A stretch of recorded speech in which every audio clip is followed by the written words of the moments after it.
चतुर्वेदी जी, क्या कहना चाह रहे हैं स्वामी प्रसाद मौर्य और इसके पीछे की सोच क्या है, जरा समझाइए। देखा आपने एच.एस. रावत साहब और भारतीय जनता पार्टी के जो नेता हैं कितने गुस्से में दिखाई दे रहे हैं इस बयान के बाद। मैं समझता हूँ हर एक वो व्यक्ति जो सनातन धर्म में विश्वास रखता है, कहीं ना कहीं वो आहत महसूस कर रहा है स्वामी प्रसाद मौर्य के बयान से। निश्चित रूप से ये एक किसी भी राजनीतिक व्यक्ति या मैं समझता हूँ किसी भी व्यक्ति को किसी भी ऐसी बात को नहीं कहना चाहिए जो लोगों की धार्मिक आस्थाओं को किसी भी प्रकार से गलत तरीके से प्रभावित करती है। स्वामी प्रसाद मौर्य ऐसी कई बार ऐसे बयान दे चुके हैं जिनसे हम लोगों ने कम से कम मैंने तो हमेशा जो है उसका जो है खुल करके विरोध किया है। जो चीज गलत है वो गलत है। एक मर्यादा होती है, जब आप धार्मिक बयान देते हैं तो उस मर्यादा को लांघना नहीं चाहिए। राजनीति अपनी जगह है, धर्म अपनी जगह है, दोनों को अपने अपने स्थान पर रहने देना चाहिए। लेकिन अफसोस है कि इतना राजनीतिक अनुभव होने के बावजूद जो है स्वामी प्रसाद मौर्य जो है इस तरीके के बयान देते हैं जिससे कहीं ना कहीं वो न केवल अपनी छवि बल्कि समाजवादी पार्टी की छवि को भी खराब कर रहे हैं। आशीष चतुर्वेदी जी, आप तो ठीक है व्यक्तिगत तौर पर आप विरोध कर रहे हैं, लेकिन चलिए अब और खुल के बात करते हैं। आपको लगता नहीं है क्या कि इस पर पार्टी आला कमान को सामने आना चाहिए, कि स्टैंड लेना चाहिए, स्वामी प्रसाद मौर्य के इस बयान पर बताना चाहिए कि उनकी सोच क्या है या फिर पार्टी क्या सोचती है? ये उनकी व्यक्तिगत राय है या नहीं है, ये पार्टी की सोच है क्या? ये सब बातें कहनी चाहिए ना। जनता सोच रही है कि क्या चल रहा है। देखिए, ये तो बात मैं बहुत स्पष्ट करना चाहूंगा कि ये पार्टी की सोच नहीं है, ये स्वामी प्रसाद मौर्य के व्यक्तिगत बयान है। जैसे पहले भी हमने कहा है कि वो व्यक्तिगत रूप से अपने ये बयान देते हैं, ये पार्टी के बयान नहीं। हाँ, लेकिन इस पे अगर ज्यादा स्पष्टीकरण शीर्ष नेतृत्व की तरफ से आए या कोई किसी तरीके की हिदायत या कोई भी कार्रवाई जो मुनासिब समझी जाए, अगर वो की जाए तो पार्टी के हित में होगी और जिसकी आवश्यकता है। और मैं आशा करता हूँ हाँ कोई ना कोई कार्रवाई इस प्रकार से बिल्कुल, और होनी भी चाहिए। आशीष चतुर्वेदी जी, अगर कोई भी धार्मिक भावनाएं भड़काता है या फिर ठेस पहुंचाता है तो उसके खिलाफ कार्रवाई होनी चाहिए। और यहां पर अगर वो एक बार में नहीं मान रहे हैं, एक बार गलती से कुछ बोल देते हैं, दूसरी बार गलती से बोल देते हैं, तो तीसरी बार वो गलती नहीं माना जाएगा। तो अब तक वो पार्टी में क्यों बने हुए हैं, इस पर भी एक बड़ा सवाल उठता है। रवि भट्ट साहब, चर्चा में आइए, आप तो इतिहासकार हैं, जरा समझाइए कि स्वामी प्रसाद मौर्य जो बात कह रहे हैं उसमें कुछ दम है क्या, या फिर इसके पीछे कोई और एजेंडा है?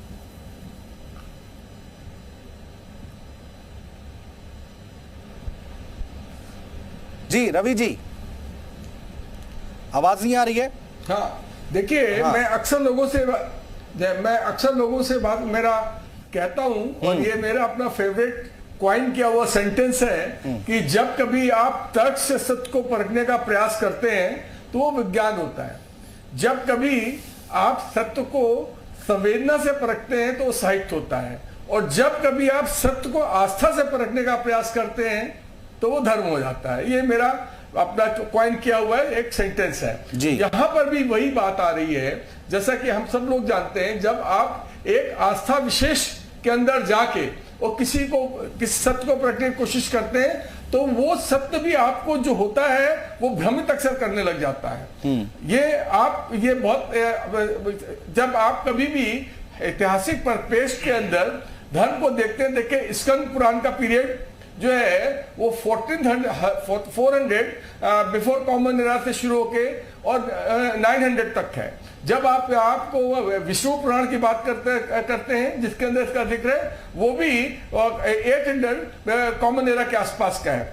और ये जो बुद्ध पैदा हुए हैं उनका पीरियड जो माना जाता है वो माना जाता है आपको 563 बिफोर कॉमन एरा से लेके और 463 जी के बीच का पीरियड माना जाता है। तो इस पीरियड के बीच में बुद्धिज्म इतना ज्यादा जो है प्रचलित नहीं था कि हम इस बात को माने कि हिंदुस्तान के कोने कोने के अंदर ये पहुंच गया था। मैं इसको खंडित नहीं करता हूं। ये एक ऐसा विषय है जो कि ब्लर्ड है, जिसके अंदर 2+2 4 करके कोई जवाब नहीं दिया जा सकता है, पर इसके अंदर केवल एक एज्यूम किया जा सकता है। और यहाँ पर जो अब जहां तक एज्यूम करने का प्रश्न होता है तो इसके ऊपर जो बुद्धिस्ट लोगों का क्लेम है उनकी अपनी बात है, उनका कहना है कि इस मंदिर का जो आर्किटेक्चर है वो बुद्धिस्ट है, नंबर 1 जी। इसका जो फेसेट है बहुत ब्राइट है, इसको कहा जाता है। तो यहाँ पर मैं थोड़ी बात ये कहना चाहूंगा, उनकी बात काट नहीं रहा हूं, पर मैं कहना चाहूंगा कि इसका जो बेसिक जो आर्किटेक्चर है वो चाणक्य टेम्पल जो साउथ के हैं उनसे भी काफी मिलता है, नंबर 1। नंबर 2, ये जो हिल्स जितने भी हैं ऑलमोस्ट इन सबका जो स्ट्रक्चर है वो आप देखिए कि करीब करीब एक ही सा है। स्टार्टिंग फ्रॉम यहां से आप लेके पूरी जितनी हिमालयन रेंज है, तो आप उसको एक पर्टिकुलर रिलीजन से अगर जोड़ेंगे तो बहुत तार्किक नहीं है। मैं जी। काट नहीं रहा हूं, हाँ। लेकिन वो बहुत तार्किक नहीं है। ये जो लाइन है, ठीक है, आप काटिए मत, ठीक है, इतिहास की बातें हैं, इस पर एक लंबी बहस चलेगी, इसमें कोई दो राय नहीं है। लेकिन देखिए मनोज उपाध्याय जी, लेकिन ये ठीक नहीं है ना। और इसकी टाइमिंग आप देखिए किस तरह से, कब ज्ञानव्यापी का मुद्दा चल रहा है, उसके बाद उन्होंने जवाब दी, इस तरह का बयान दिया है। आगे 2024 का चुनाव है, क्या एक तबके को साधने की कोशिश नहीं हो रही है यहां पर?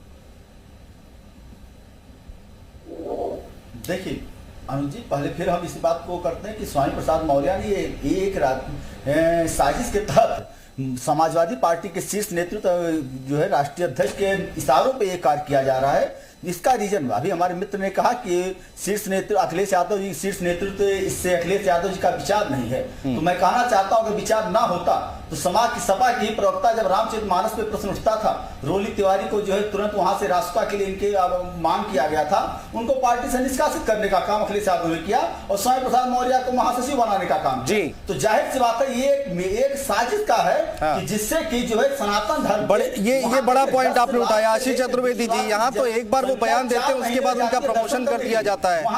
ये किस तरह की यहाँ तो कार्रवाई बनती है, उल्टा उनको तोहफा दे दिया जाता है। आशीष जी, और हमारे आशीष समाज के मित्र के तरह कोई अगर प्रश्न उठा देता है हाँ। तो जाहिर सी बात है उसको बैकफुट में लाना पड़ता है। ठीक है आशीष जी। और दूसरी चीज, एक सेकंड मनोज जी, आ रहे आराम से, अब उनको बोलने दीजिए, मनोज जी बोलने दीजिए। आशीष जी बोलिए। देखिए, जो वो निष्कासन हुआ था उसके कारण और थे, ये नहीं था कि उन्होंने सवाल उठाया। आप ही के चैनल पे शायद जितना मैंने खुल के बोला है उतना तो शायद किसी ने भी नहीं बोला होगा आज तक। तो ऐसा नहीं है कि हर वो व्यक्ति जिसने स्वामी प्रसाद मौर्य के खिलाफ कुछ बोला उसके खिलाफ कार्रवाई हुई, नहीं। ऐसा तो शायद इससे पहले भी एक बार डिबेट हुई थी और मैंने तब भी यही सब चीजें कही थी जो आज कही हैं। तो ऐसा तो नहीं है, वरना मैं भी अब तक पार्टी से बाहर हूँ। ये कारण नहीं है कि रोली और ऋचा को जो दिया गया था वो अनुशासन जो है, हिंसा के कारण जो है उनको दिया गया, वरना बोला तो मैंने उनसे कहीं ज्यादा है। तो केवल एक ही विषय पे नहीं, अन्य विषयों पर भी होता है, तो ऐसा नहीं है, बात वो नहीं है। हाँ, ये जिस कार्रवाई की अपेक्षा लोग करते हैं ये होनी चाहिए, क्योंकि कहीं ना कहीं लोगों के मन में ऐसा आ रहा है कि क्यों आखिर जो है स्वामी प्रसाद मौर्य के खिलाफ जो है वो कोई कार्रवाई नहीं होती है। और लेकिन उसमें मैं एक बात और कहना चाहूंगा कि ठीक है, समाजवादी पार्टी या शीर्ष नेतृत्व ने उनके खिलाफ जो कार्रवाई बनती है वो नहीं की है, तो कहीं ना कहीं प्रशासनिक रूप से भी लोग देखते हैं कि एक व्यक्ति है, कैसे उनके खिलाफ जो है, जो प्रशासन या शासन जो कार्रवाई करनी चाहिए, क्या वो भी पूरी तरीके से वो कार्रवाई कर रहा है। यहाँ लोगों के मन में ये भी सवाल आता है कि क्या हो रहा है, क्या एक बार वो जो एफआईआर कहीं इधर उधर रजिस्टर हो जाती है और फिर वो कहाँ गुम हो जाती हैं, उनका कोई आगे पता नहीं चलता है। तो लोगों के मन में केवल दो सवाल है, केवल ये नहीं कि अखिलेश यादव ने क्यों नहीं कुछ किया, दूसरा भी एक सवाल उठता है लोगों के मन में, क्यों आखिर ऐसा है कि जो प्रशासन है, जो पुलिस प्रशासन है, वो भी जो है वो एक दिखावी रूप से कार्रवाई करता है और फिर वहीं चीज वो बात खत्म हो जाती है। तो दोनों ही चीजें हैं, आप देखिए तो लोगों के मन में दोनों ही तरफ से। हाँ नहीं, ठीक बात है, लेकिन अब जनता जो है वो अखिलेश यादव के नाम पर वोट देती है, जनता जो है वो समाजवादी पार्टी के नाम पर वोट देती है। आपको 22 के चुनाव में इतने वोट दिए हैं, वो अखिलेश यादव चेहरा थे, उनको वोट दिया गया। तो यहाँ पर अखिलेश यादव से ही उम्मीद की जाएगी ना कि सबसे पहले वो न्याय करें और इस तरह की बयानबाजी पर रोक लगाएं। और अगर कम से कम कुछ नहीं कर रहे हैं तो कम से कम कैमरे के आगे आकर अपनी बयान तो दे दें, अपनी स्थिति तो स्पष्ट कर दें कि उनकी सोच क्या है, या फिर ये उनका व्यक्तिगत बयान है या पार्टी का बयान है, कुछ तो बोले। एच.एस. रावत साहब, मैं गलत कह रहा हूं क्या? यहां तो पार्टी स्तर पर अब तक कार्रवाई हो जानी चाहिए थी। देखिए, बिल्कुल ठीक कहा आपने अनुज जी। अक्षय जी शायद ये समझ नहीं पा रहे हैं उनको समझना चाहिए वैसे। लेकिन मेरा अनुमान ये कहता है कि ये जो Hindu vote bank Samajwadi party के साथ जुड़ा हुआ है,